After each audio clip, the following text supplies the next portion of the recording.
Bir deneme bakıyoruz. Yanlışlık var mı? O zamana kadar o türkümüzü çalıyoruz.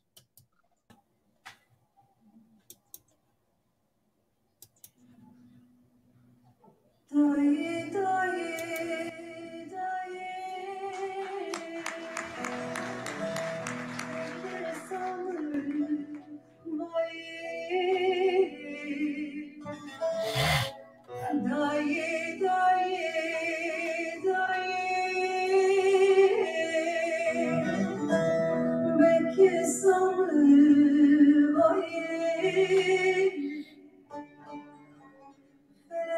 felekimiz diyor şiardo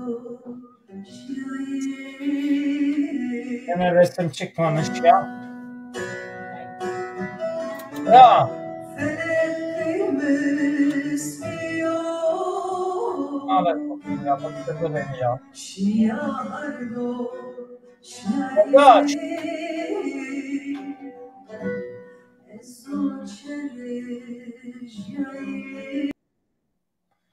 Bekir Bra, Efendim?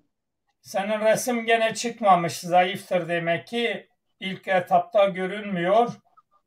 Ben kapatacağım, yeniden açacağım. Yeni bir link mi atacaksın? Yeni bir link atacağım, evet. Çünkü senin Tamam. resim olmuş, resim çıkmamış. Onun için de sana yeni bir link atarım, tamam? Tamam hocam. Kapatıyorum, Ben açın. ama ne yapayım yani?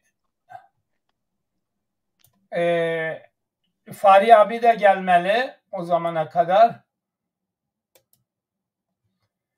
Kötü oldu ya, bu niye bu yoldaşın resmi çıkmamış?